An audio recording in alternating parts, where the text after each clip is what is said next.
So, welcome to a new episode of podcast. I have with me Aparna Bhambure with me, and this is our second podcast because last podcast was pretty much insightful in terms of how mental wellness and leadership into mental wellness is corporate, and we did had a very valid point, and those insight have actually sparked a lot of discussion in my groups as well when we talked about the issues of elderly women who are into leadership and how monopause affect their mental wellness and how we are still not prepared to address those issues. So today we are going to discuss on a very different note because I believe that is of major concern because we have never seen work pressure that has led to burnout but not led to suicides, and that is really alien for millennials to understand that why we would be getting so burned out to that level that suicide or work-led death that can be Yeah. one of the issues that is there. So, a tragic case of Anna Sebastian that has really sparked the discussion all over the internet and all over the forum. We are going to, rather than bashing any organization, we are more into discussing what has led to this particular scenario, or what was the condition that has pushed a bright individual like Anna to succumbed to this kind of work pressure and has really not had any concern about her physical and mental well-being. Then it has led to her deterioration of health, and then it has led to her death, and that was really tragic. So as a fraternity of HR, and definitely Aparna has been there into leadership for more than a decade, and she has a very in-depth perspective of how these situations can be answered, can be tackled, so that we can prevent more cases like Anna. And recently, we had HSBC case that has come in where an employee has also has concluded in the same manner, and even Bajaj Fin case has been there, wherein a person has committed suicide out of work stress, and he was in midlife crisis. I can say he was 43 years old, married with two kids, and that's pretty tragic, Aparna, I guess. And this is the first question that I want to ask, that every person in corporate environment is pursuing an ideal toxic employee's image, and that is something that we to address, that what is an ideal toxic employee, or I would say the yes man syndrome that we are as a workforce we are in. So over to you, Apana. See, the first thing amongst many others that we are going to discuss today that comes to my mind is social media Right. and how it is adversely affecting our mindset. You know, this need to show the world an Instagram worthy picture of your life and the instant gratification that it provides is what everyone wants nowadays. Right. The need to project designation. I'm a Mm. senior director or I'm a vice president. I am traveling abroad in business class. I'm attending these high end conferences, winning awards. Sometimes you do it less for yourself and more for projecting it to the world. And if in the process of this unrealistic projection, you start facing heat in the office, you just tolerate it because you have an image, right? To show the outside world, Right. you will therefore keep on suffering under pressure because you yourself have declared to the world on social media how happy you are that you got selected for a plum role in the company of your dreams, right? Right. So this is probably the first thing that comes to my mind in, Okay. in the context of today's situation. So how do you place this in a scenario wherein we usually have a very collective mindset. We don't have an individual mindset. Whenever we go to an organization, we usually have a very what I can say, not keeping a person's mental health as a centerpiece, but making it as a conversation where we are making sure that we are putting our jobs first, and it is very cultural driven. I have seen this kind of a phenomena in hierarchical social structures that are embedded in our culture, which actually make you, अच्छे घर का लड़का kind of a thing, which has very well Yeah. said into the movie Lapata Ladies, where अच्छे घर की लड़की means you have to be very silently, very, you have to be very submissive to the authority. And that has really played a very I think, crucial role in making an yes man syndrome into the latest, or I can say the employee pool that I would see. So, what thoughts you have on So, Abhijit, unfortunately, that? especially in global capability centers, we have got into the habit of blindly copying the Western organizational culture. But the reality is, India functions in a very different way. Our upbringing is different, our value system is different, our societal norms are different. Now, how can we then suddenly change into a Western mindset the moment we set foot into the office and then pretend that we are something we are not? Moreover, this artificially created culture has given rise to two distinct minds. One that is getting suffocated because of the limitations that it puts on them, Right. and other that is taking complete undue advantage of certain liberties it Hmm. provides on the other hand. And True. people who believe they have been successful in attracting and retaining the right type of talent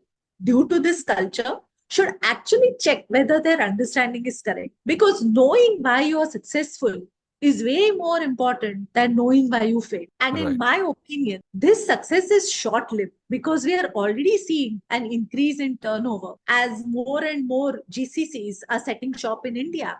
Hmm. And there is more and more dearth of domain experts that are capable of handling global roles. Right. We then resort to hiring people with a perceived understanding of the domain who continue to remain transactional and not only put immense stress on himself or herself, but also on the entire. Right. I think this particular has really put a different perspective in terms of we are also hiring a manager or promotion of an ideal employee would be someone who has really proved himself in numbers, then in a qualitative way in which people management skills are really uphold or celebrated. Because I have seen that overconfident, arrogance are some of the competency that are identified by male energy. Those are far more appreciated when it comes to a leadership role.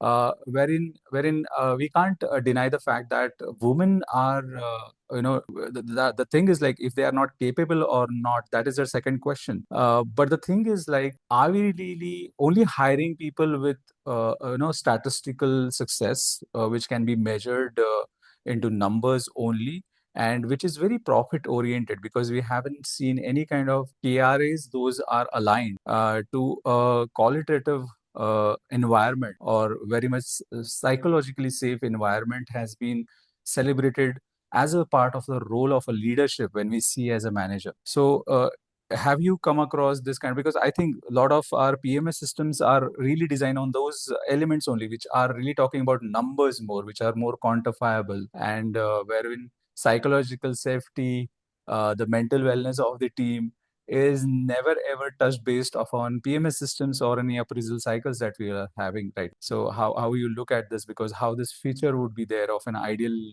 toxic employee. See, the first point that you brought about was a distinction between men and women, right? Hmm. And in today's corporate world, we see that there's this whole lot of conversation around a diverse and inclusive culture. Hmm. And what I have seen organizations do is they blindly go ahead and onboard people with, let's say, people with disabilities or people from the LGBTQIA community, or Hmm. they go ahead and hire more women compared to the men. And what is slowly happening is the mandate is turning into something like a tick in the box activity. Okay. Hmm. So even if what I personally believe is that if there is a particular role for which you have been interviewing both men and women, and you see that a man is clearly fitting it perfectly, then you should not select the woman over the man. Right. Mm-hmm. Correct? Because but if you see that a woman is fitting that role, then don't select the man, select the Right. woman. Yeah. Because in such cases, after all, inclusivity is basically about rights, it is not about reservation. Mm-hmm. Right? And if you go ahead and act in a way where for you diversity and inclusion is just a mandate, but you are not really putting your mind to how it is going to work at Right. the grassroots level on the floor, then Mm-hmm. you are actually destroying the culture. Right. And you are not just destroying the culture of your organization, you are Mm-hmm. even putting those women and those people, Mm-hmm. okay, who are coming from a diverse background, you're setting them up for failure. Right. And if you do not have the means to handhold them, you do not have the means to create an equal a culture of equality, a culture of equity. If you do not have those kind of people in your organization, then I think this whole DNI is going to actually spell out the end of your organization. It's really not going to work. Right. Very true. So, And mhm, the second part of your question was about this whole KPI, KRA driven environment, right? Now, the fact of the matter is, unfortunately, that's how it is. Organization exists for making profits, right? That is their core objective. They are here because of the customers, and we will have to somehow uh, convert these KRAs, this whole thing, into an outcome based model where we are primarily focusing on the outcome. What is the value that we are generating for our customers? What is the profit that we are generating on the other hand for our organizations? And then the organizations also have to see how the employees who are actually giving their efforts are benefiting from this whole process. Correct? It all has to go hand in hand. But nowadays, what you see is you see things are very much skewed, either in the favor of customers where the employees burn out, or in the favor of the organizations where the customers are drawing the short straw. right. Right? There is no balance. This whole thing is about uh, imbalance within Mhm. the system that Right. we really have to tackle at the grassroots level. So Right. if you are looking at the outcome without doing this whole micromanagement, breathing down people's necks or politicizing the entire issue, then I think we should be able to address this problem. Right. So I think the individual, the way of, the role fitment, or when we see the traditional ideal toxic employee profiling, is very much in a bracket of very submissive, very what I can say, not asking questions to the authority, making its profile not much of a person who is going to be a centerpiece where he can put, like, the collective mindset. When I said that he is not going to put himself in front of the organization's need, do you think this is actually creating an environment wherein psychologically, the psychological factor which plays a role, which push low esteem and fear of failure, and let's say need for validations,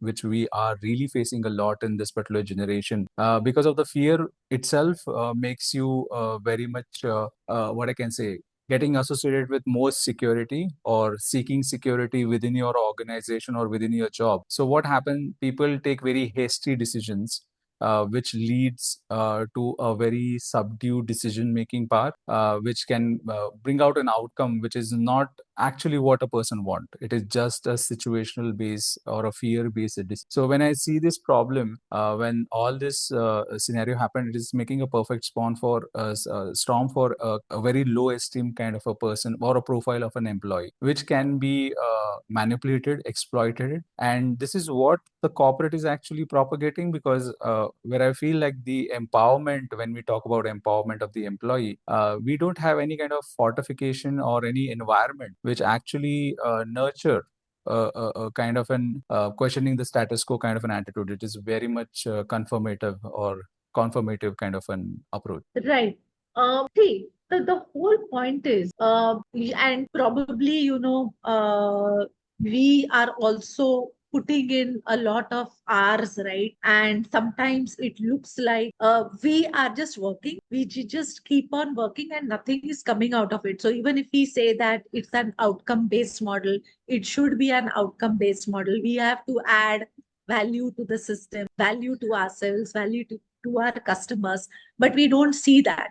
And in the end, we see that what we are creating, as you rightly said, are this timid workforce who are kind of slowly turning into yes men. And there's a whole lot of toxicity or a toxic environment that has been created around. Correct? Mm.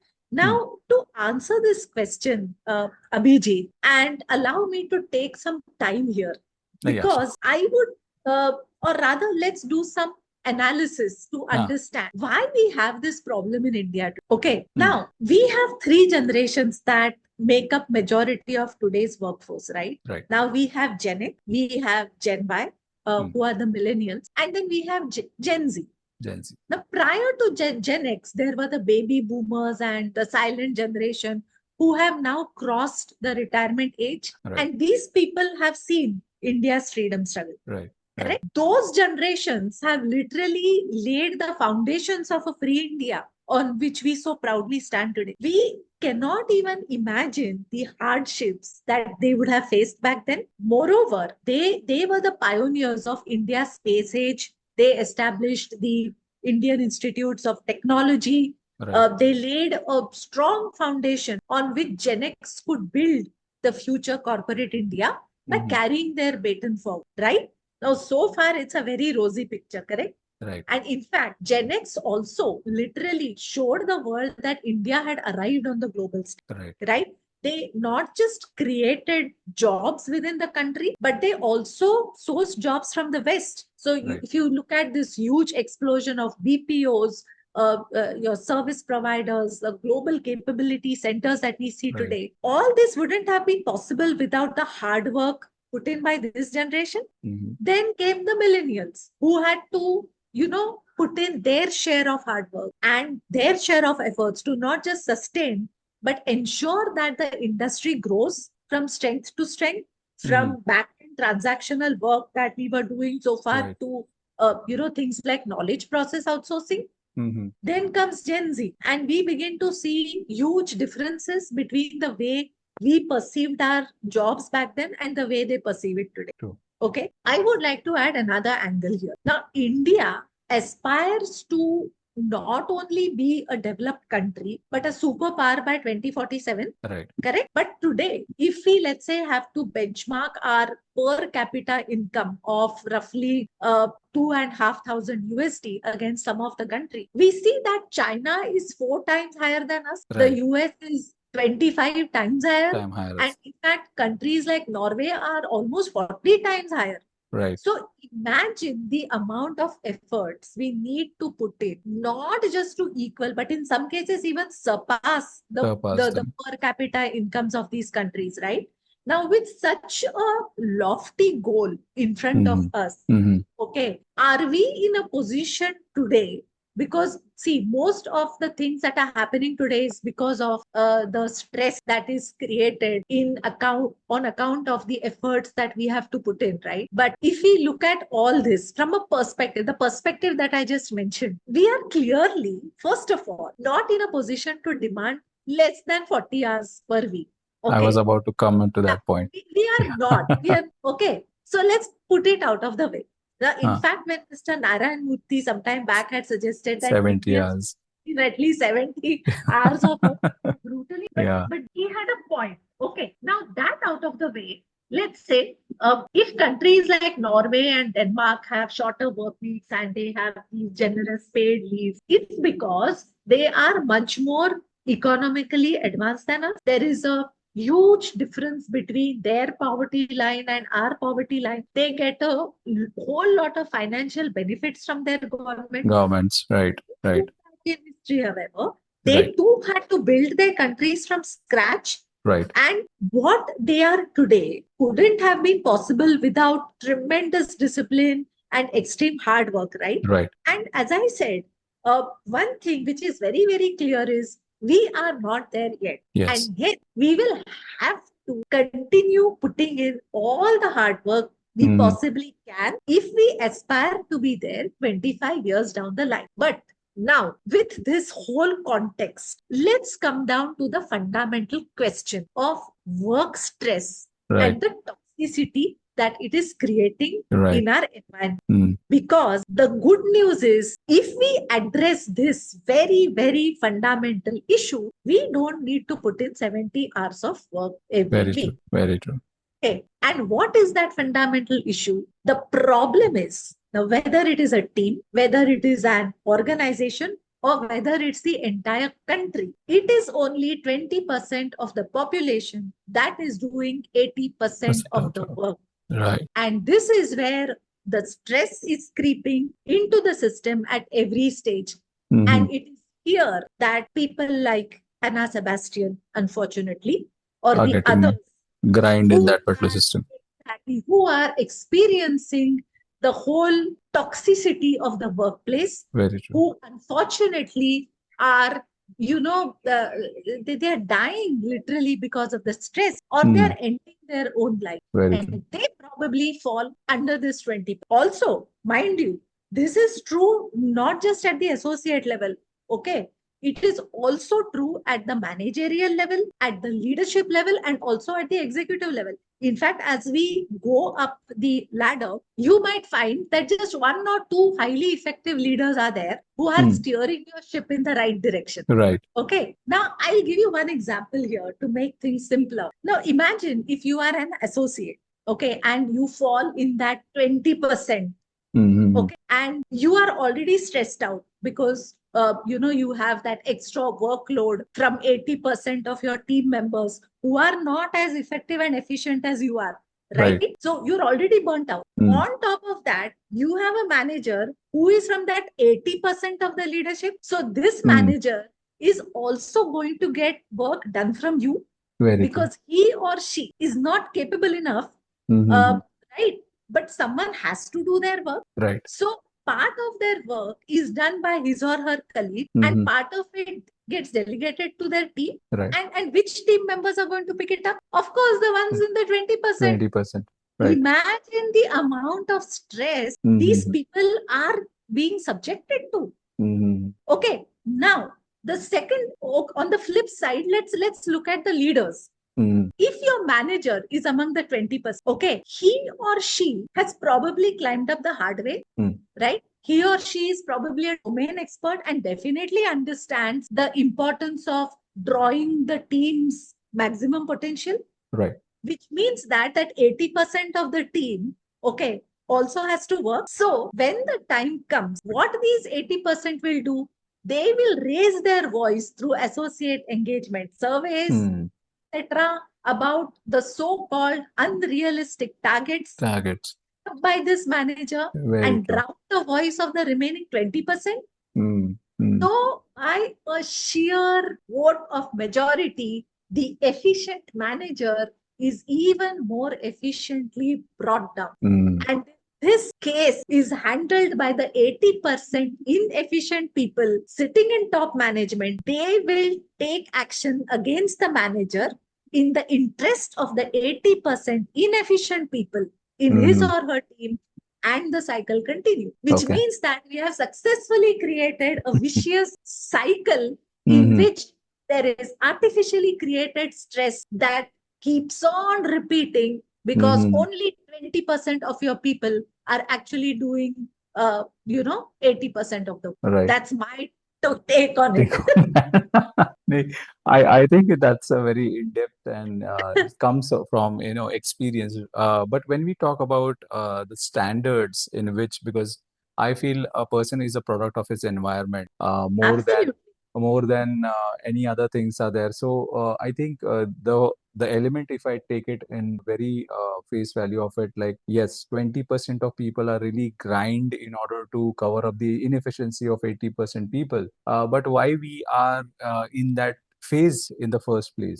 Because if you see the global versus the Indian work culture standards, and if you talk about the work hours, if I say that in India, average out work week is significantly long than most of the countries, according to the EOCD report that is there, where they get, Yeah. which is associated with ILO's, that is International Labor Organization, which talks about we are like 46.7 hours a week. And if you see an average, it is 37.1 hours per week. And as an ideal employee, that we know that we always have this kind of an sentiment that if you want to work hard, and money is equal to time, time is equal to money, and if you want to Yeah. create more money, invest more time. So I Yeah. think the 80% inefficiency is all about just putting hours, but not effective hours. So that is one skill set that we are falling so long back. And even if I have a counter question to everybody who believes that, okay, money is equal to time, and if you put more time into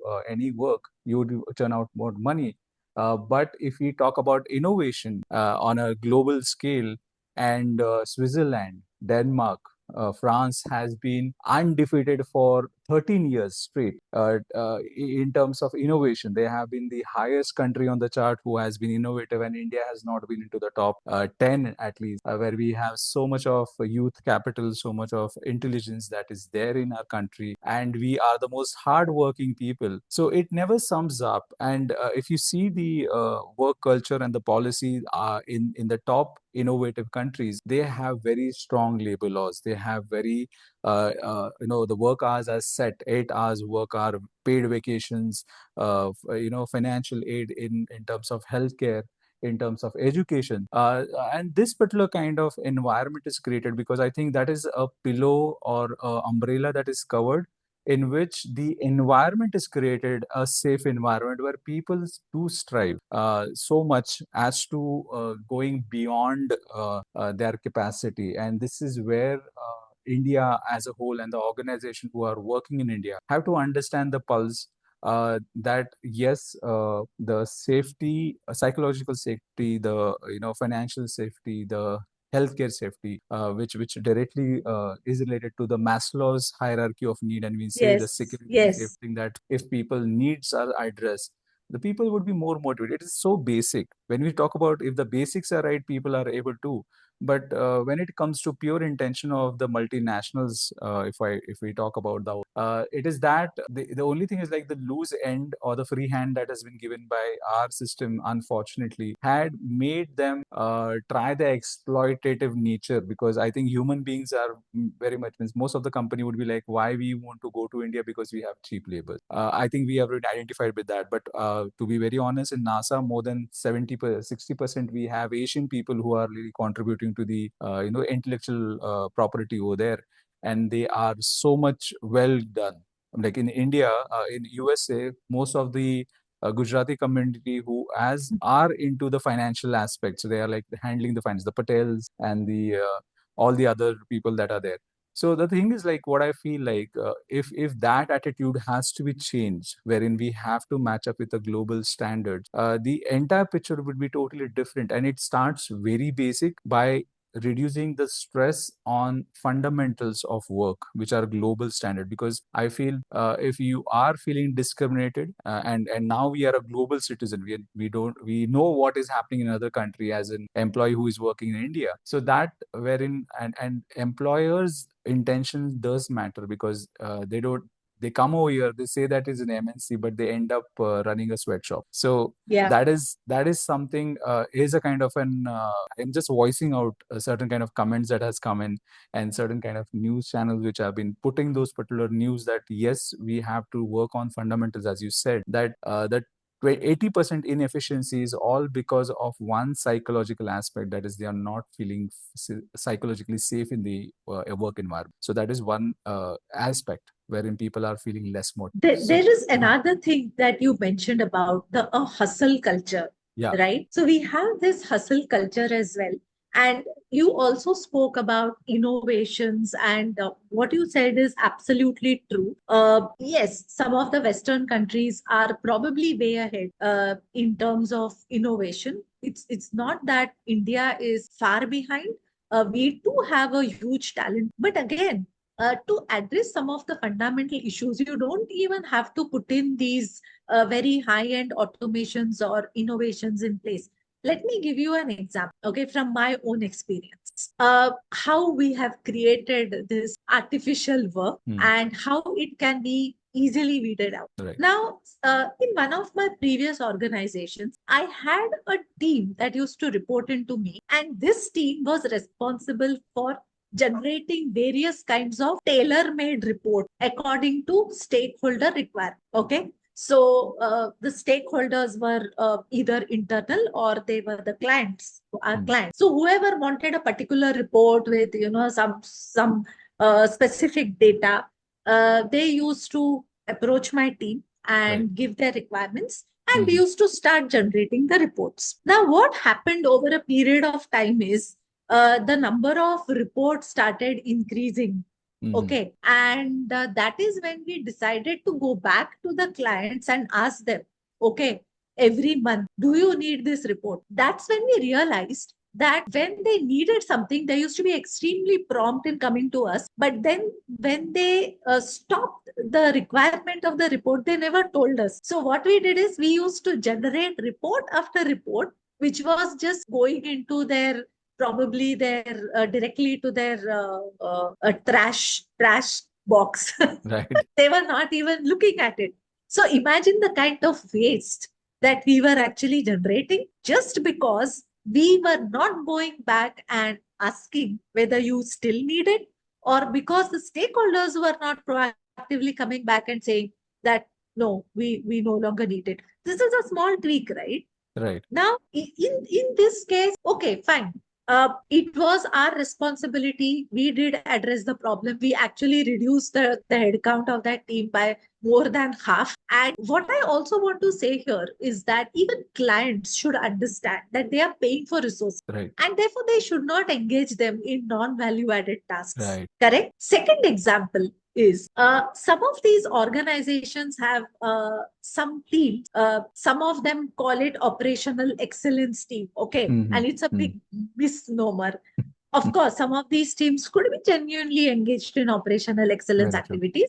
Some of these teams are there only to create a hustle culture. Yes. In the sense that what they do under the name of operational excellence is every month they go from team to team and ask them for certain data, which is then put into some fancy presentations, which run into hundreds of slides. And then there is a monthly meeting, review meeting that is set up that goes on for like 2 or 3 hours. Yes. Right?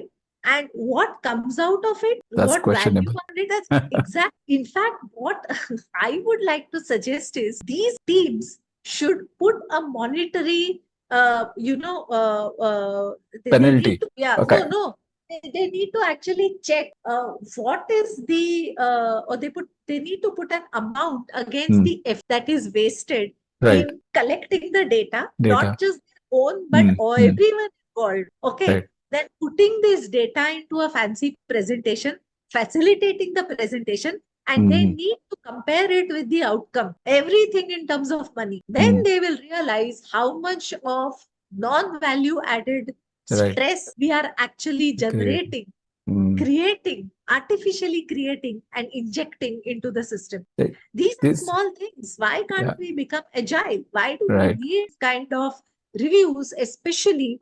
And I'm just talking about one review. There could be hundreds of such reviews. Right. And then we have so many non-standard reports. I'll give you an example, from my one of my previous organizations. We used to generate reports, okay, for a process that I was handling, and all the different stakeholders involved would want the same data in a different format. Okay. Now, if we would say that, oh, we already have something available that we are, providing to someone else, we can give you the same thing. No, I want my own. I mean, sometimes it's just about becoming a little more mature and doing small things. These are Right. all low hanging fruits. Right. You just need an open mindset. You just Mhm. need have some analytical thinking and just, weigh the pros and cons and Right. decide, oh, I want this. I don't want this because this is absolutely non-value added. Now, when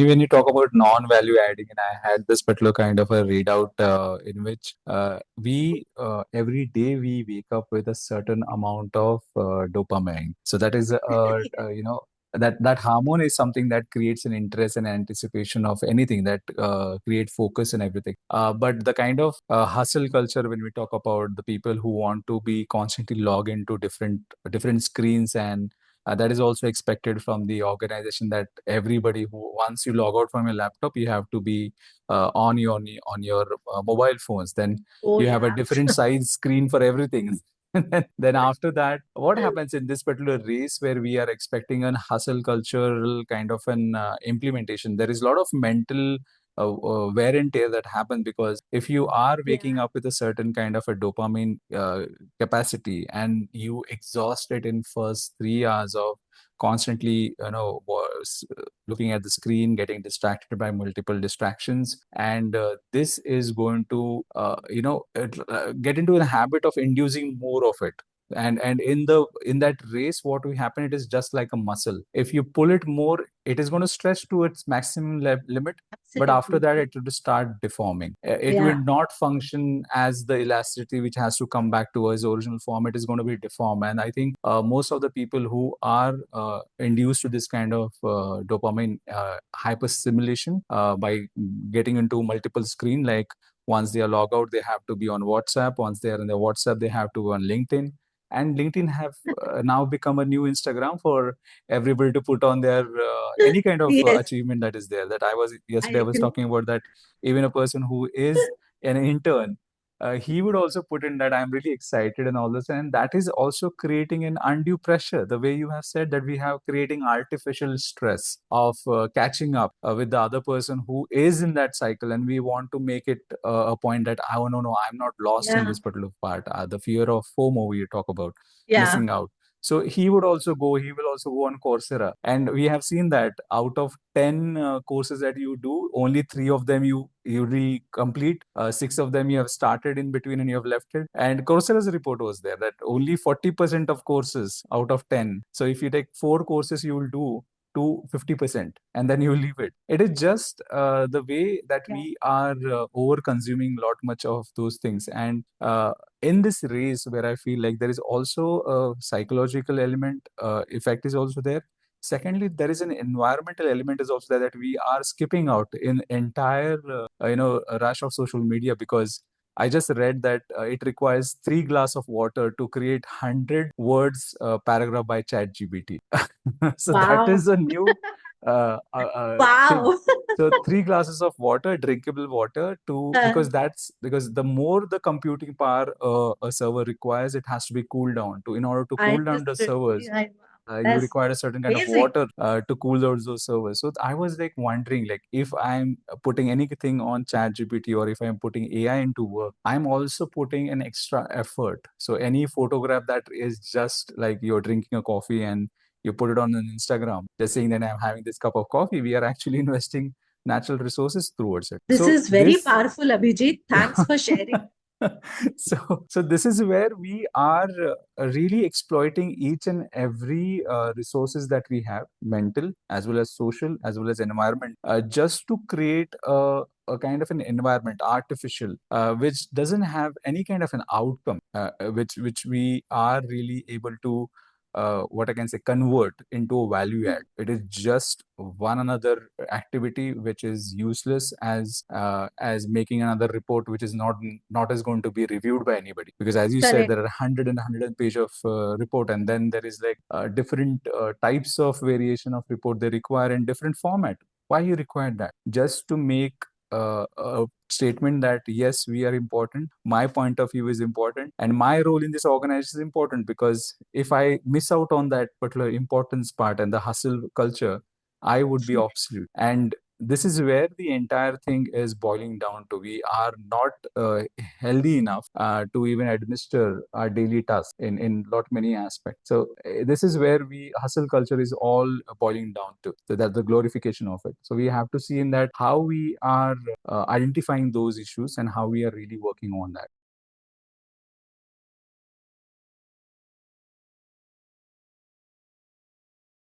So that There is is one of another thing, them. Abhijit, people in India, and this is probably one of the big differences between us and the West, is we want a promotion every 2 years. Okay. Yeah, So whether we deserve it or not, whether we have worked towards it or not, whether there is a position available, whether your organization has the budget, immaterial of it. I completed 2 years in the organization, or sometimes even more, lesser than 2 years. I want a promotion. right, And people vie with each other, they compete with each other. Oh, he or she got a promotion means I have to get it, because it's a question of prestige for me, right, because the person who has got the promotion has of course put it on social media, right, right?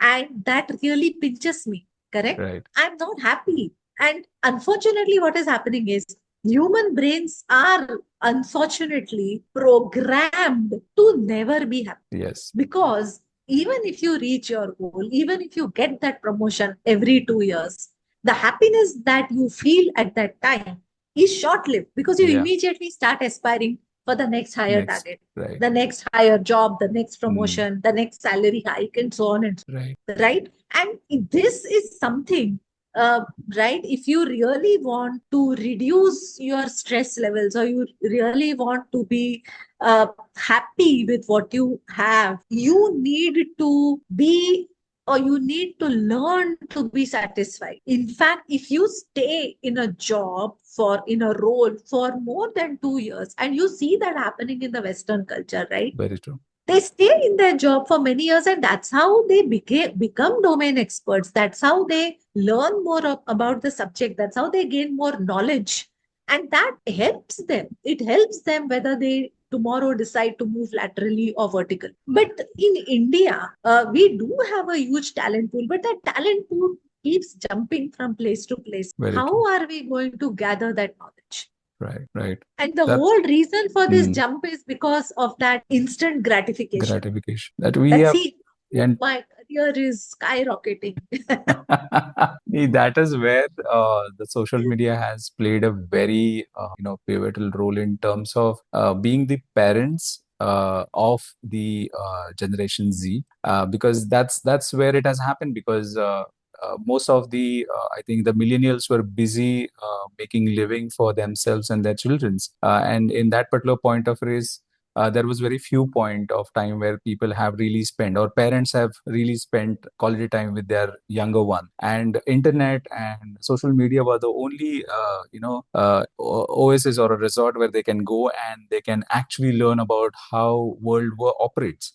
And that was very under a very wrong image, because everybody were differently nurtured, differently bought out, different cultures were there. And I think there was not a single way of looking at life, but a confused and a murky way of looking at life, which has never given a clear picture. Because even we see that there is a sea of information, but a drop of wisdom is missing. That's how Yes, I the agree. problem is. Because we are so much of we are kings of information, but the wisdom is of fool, that we say. And in that particular role, you have really pointed out that yes, the education system, that is actually the fourth section that we are trying to cover away, that like how we have to prepare ourselves for a high pressure job. Because we can't deny the fact that yes, the high pressure job are going to be there, and they are going to be more high pressure as we progress with the accompaniment of AI. Because there was new study that was conducted, in which I'm not able to remember the name of the author, but he has said that in the generation that we are in right now, in a decade, we have to have two career shifts. Okay, Hmm. so the evolution of jobs that is going to be there because of AI, we can't identify ourselves with the older jobs. Because as you see, the designers who were there with the age with AI coming into that picture, designer have lost their jobs. Like people Hmm. who are designing images, digital images. Now everything is done by AI. If you see, the movie scenes, the animation that has been created, AI is able to create that. So now what has happened? The evolution of job is going to happen so quickly that Yes, within 10 years you have to have two careers, not like shifting from one company to other, but you have to have understood. two careers. You might be like, for example, if I'm an HR expert, I have to have another career stream which would be uh, uh, taking the power of AI, and I'm going to translate that into my wisdom. So it is called as and kind of an era where I am like HR expert and a mental wellness coach. So it can be anything that Understood. from that sort. So this is Hmm. also making a very kind of a stir up environment wherein high pressure job would be evident and high pressure roles would be there. And it falls back to the fundamentals of educations, where we have to talk about like how can we be better prepared our young people for challenging of modern workplace, particularly in high pressure jobs and high pressure organization. So what kind of how do you see this particular problem? Like if that would be the scenario, Yes. how important it is education, a right education? See, uh, education is definitely extremely important because another huge difference between the Western countries and us is the way their education system is, right? Definitely, it goes without saying that we need to have an education system that is more open, that does not inculcate these self-limiting beliefs within us, okay? Hmm. Or the fact that I am good at something and hence I should further my career only in that, but not give importance to what I really want to do. You know what happens in the US is they have this whole dignity of labor, okay? So you might be an electrician, you might be a plumber, you might be driving a bus, you might be driving a truck, you might be, cleaning roads. Okay. But those people should not be looked down upon. Okay. In our society, what is happening is in the olden days, either you had to be a doctor or an engineer. And in today's day, you have to be like, a director or a president in a corporate. Only then are you looked upon as, oh, this person has achieved something in life, Right. right? That should not be the case. So what I feel is, your school or the education that you give your children in India is preparing you for a job. Hmm. Okay, it in okay because it is an evolving industry in its own, the education industry. It may even prepare you for a career, Hmm. but is it preparing you for life? Yes, that's the main thing. No, no, Hmm. because life will throw curve balls at you. Very You true. may have a fantastic, start. You may Hmm. get a job in the company of your dreams, and then you may start aspiring. I'm going to do this. I'm going to do that. This that. But the fact of the matter is, if within yourself, okay, you do not have that satisfaction, because if you look at these overachievers, they're never satisfied. Yeah. They achieve one goal, they okay, now I want this, now I want that, I want.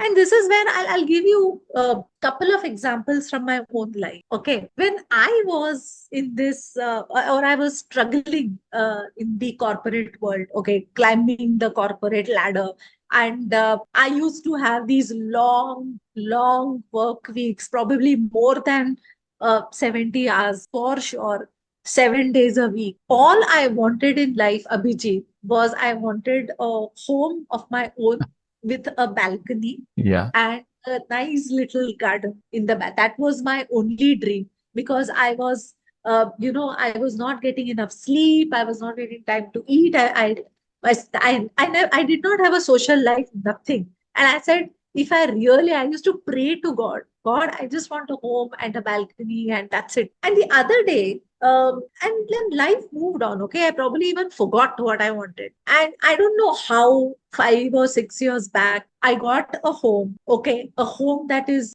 actually bigger than what I aspired for, with a even more balcony and a pretty garden. Right. And I never realized that I had got it. And the other day, I was just sleeping on the sofa and looking out on my balcony, and I remembered it. That, oh my God, this is all I wanted in life, and I already Right. have it. I Right. have it since last 6 5 6 years. Why am I still unhappy? Mm. Because yeah, that's how I've been trained right Right. from childhood. Don't be satisfied. Mm. You need to keep achieving. You need to compete with the person next door, Right. your neighbors, your colleagues. Look Right. at them. They have a sea-facing villa in a small little town in UK. Yeah. Look at it. This is what I wanted. Right. I will give you another example. Okay, I have been into this stock market. Okay, for Hmm. some time. I usually buy stocks that are very low risk. They're very high quality stocks, and no risk, nothing. Now, few weeks back, I thought I now understand the stock market fairly well. Mm. Let me take a risk. Let me Okay. buy some risky stocks. Okay, Hmm. to make some quick profit. And I started analyzing the stock market. I bought a few stocks also. And then I decided every day I will observe. Mm. Okay. And then I made a nice little Excel sheet. I listen to all the trade analysts and all that. Sometimes I don't listen to them also. Even if they're telling don't buy, I will buy and I will use my own head. Right. And by doing so, one of the stocks, okay, it was a very volatile, high risk stock that I bought. And I decided when the share price reaches one particular figure, I Right. will sell it. Mm. And I was observing it with a hawk's eye every day. It was going down, down, down. One day it started going up. I'm like, very good. And when it came to that figure where I had decided at that point I will sell it, Mm. I sold it, I got a heavy profit. And then I was so happy, so damn happy. Went, I told my friends, my family, see, I have better understanding now. I got a profit. I'm so happy. My happiness lasted for one day. You know why? Yeah. Because the next day I saw it was shooting up, up, up, up. I like, why did I sell it? Sold it. Yeah. I went into a mini depression because Right. that actually hit an all-time high and I had sold it before that. Right. But I should be happy, right? Because when I bought the stock, I had told myself that Aparna, even if it is a loss-making stock, Right. you're okay with the risk. And I was okay with the risk. I was Mm. okay to take that risk of loss. Right. But here I got a profit and I was feeling sad. Yeah, that's the Why? classic example. Like if you are like there was one story that if I promise you like I will give you 100 rupees and I Yes, end up giving you 80 rupees, you would be sad because I have already created an expectation of 100 rupees and I'm giving you 80 exactly. rupees. But if I told you that I will going to give you 20 rupees and I end up giving you 40 rupees, now the comparison if I take about the person who have received 80 rupees on the promise of 100 rupees have to be very much happy than the person who have received Yeah. 40 rupees in the promised, but it never happens. We No. always try to compare what was our expectation to what is the reality, and that sometimes is more than what is there in the entire surroundings, because we are there is always a saying that you are not able to see your own eye, the only eye, like you can't see your eyes, you can only see it into mirror, and that is how blind we are about our perceptions. We are able to see only the lack and not we what we have. Yes. So that is Yes. where the teaching, where you say the colleges, where education or even the mentoring had happened at our families, which has to be very much oriented towards what you have more, and the contentment. I think the contentment is something, it has to be very much the fundamental acceptance part, because our Yeah. family do sell us an dream that of aspiration that after 10th you do it, you will be stable. After college, you would be stable. And the reality of the fact is that you are never stable. You are someone who would always try to progress in your life till the end of your life, because that is how we are designed for. And that was a very I think there was some Oxford's YouTube which I was just watching through, and there was one guy who has he's a scholar into psychology, and he said that if you love your job doesn't love you back. Only people does. Okay. So if you're loving your job is a job is a taker. It takes your time, it takes your sweat, blood, and everything. Yeah. But it can't love you back. Your job never loves you back. Only people does. So if you're pursuing love, don't expect it from the job. Expect it from people. That we do have a lot of technical skills, we do have cognitive skills, but wherein the life skills comes in, that is where we lack. That sometimes it's okay to, and I think 80% of time you will fail and 20% time you will be successful. That is what the ratio is. Yes. But I would should never get a rotten apple in the basket of an apple. So this is where I think the more resilience based training, mental resilience based training has to be inculcated in every curriculum that is there. When you talk about high pressure job, they have to given the reality check that when you are working with, let's say, 30-40 lakh rupees per annum kind of a package, you're going to miss out on health, you're going to miss out on family Yeah. time, you're going to miss out on all those things that you think that they would come. So people have a very different kind of expectation from their jobs. Like they see an IT person and they say he would be the most happiest person in the world. Yeah. Okay, the CEO who is working 4 hours a week would be most happiest, but you never know what that 4 hours has, how much of sacrifice he has gone through to come up to that 4 hours week kind of a timeline. So this is where Exactly. I think the reality check, because we already see the person who is on the top, but never see what kind of sacrifice, the pain portrayed a place. And when we're talking about the toxic positivity, that is also there, because we are very toxic in our positivity. We have become that a person who is evangelist of nothing is going to go wrong. And Yeah. every day we see scenarios where bad thing happen with good people and good thing happen with bad people. So that With is bad the people. reality of the life. So we have to be very not I'm not saying you do have to be blindly positive or nihilistic or sad, but you have to be realistic. That is the attitude that is real, because realistic is something that you see that this is what is there, this is also there. So there are both possibilities. If it Yeah. goes with my possibilities, I'm luckiest. Like you said, I imagine a house, but now if you compare to that particular expectation and then you come back to this particular reality of yours, I think you would be far more happier than what was there, what you have imagined. But we never stop and enjoy that happiness. We are always ready for the next one that is far away, Yeah. and that is where that is what we have to learn a lot. And I think most of the organizations supposed to get into this particular field, wherein mental wellness supposed to be the core of every education that is there. Every organization who is also into high pressure job has to push that kind of a culture which promotes mental wellness. We Yeah. have to prepare ourselves, and definitely people who have stayed into this kind of environment. So that is something that is missing out, the mentoring part, and we never take mentors in our I think the real life. We usually only stick to our teachers and professors, and Yes. teachers and professors are very much stick to the conceptual part, which is like into the book.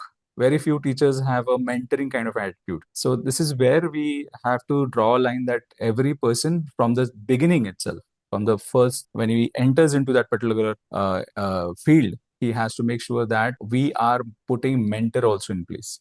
So that is where Yeah. organizations or educational firms can also be preparing the high pressure job and high pressure role people in their institutes as well. Also, Abhijit, another thing that your education system or your coaches and mentors and your organizations need to reiterate or need to give your employees is a sense of purpose. Yeah, Okay. yes, Because very true. that is completely missing sometimes. Now, Right, again, let me give you an example. Now, let's say you are a doctor, okay, or you are a soldier or you are a pilot, okay. Your sense of purpose is extremely strong because as a doctor you are saving patients right, and you get that you can see it happening in front of your eyes. You have treated someone, you have done a surgery, and you see that person heal and become better, doesn't it give you a sense of gratification? Yes, very true. Now, you, every doctor doesn't have to take a Hippocratic oath before every surgery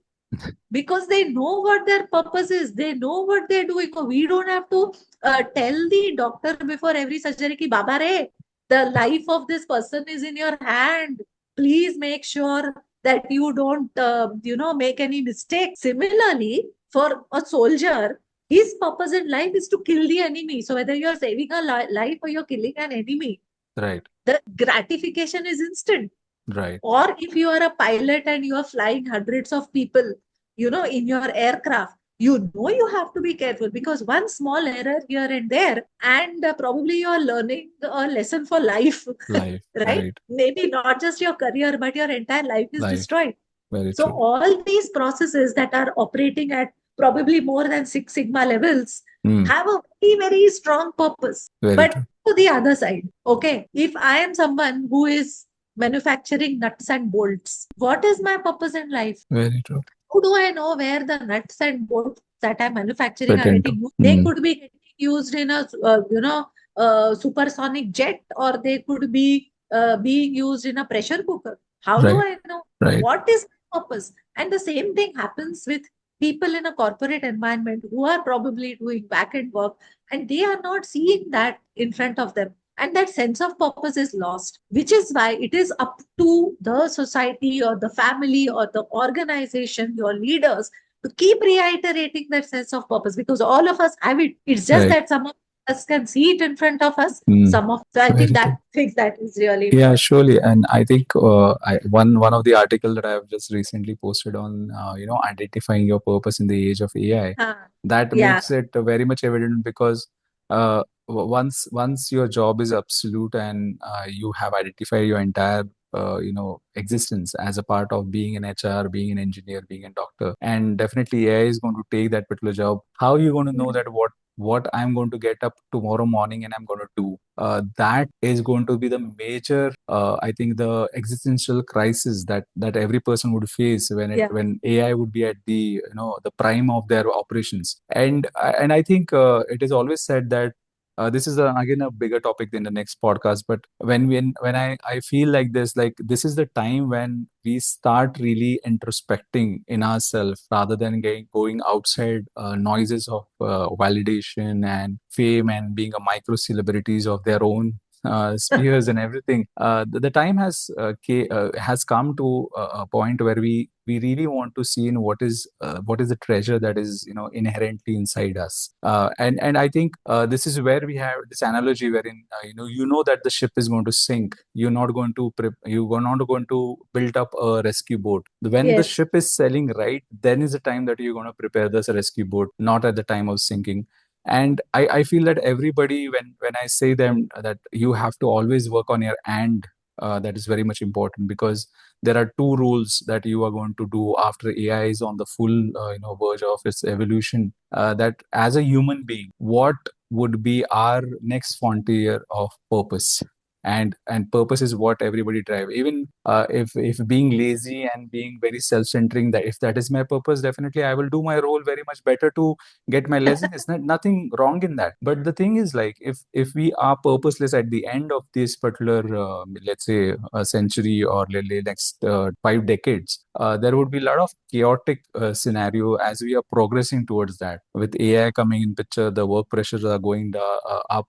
Every 10 years, within 10 years, you have to build up two career set, which is going to give you immense pressure on in learning and unlearning. That cycle that is going to be ramping up as you are going to progress. So that is going to make a scenario more stressful. Even a small job of an accountant would be far more stressful than a job of a surgeon. That is where we are heading to. So I think the inherent purpose that we have, wherein a self awareness, as you talked about, that the self awareness is missing out in everybody. I think everybody to certain degree is lacking self awareness. That's why we are not happy.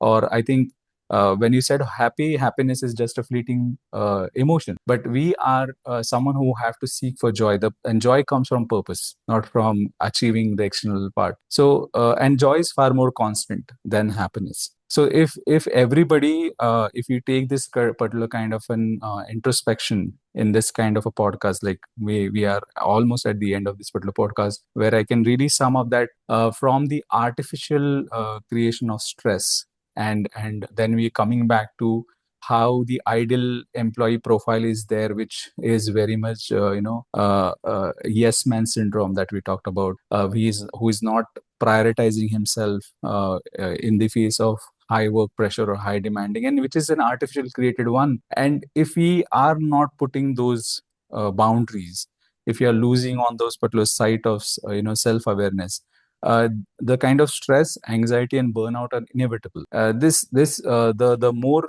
we are going to progress in this, maybe 2 3 decades, we'll see a lot of annas that would be coming up if we are not Yeah. preparing ourselves right now. And even if that is not there, the social conditions are right now not in the favor of entire global situation that is there. So there are n number of stresses. If I talk about work, would be the last one, I would say.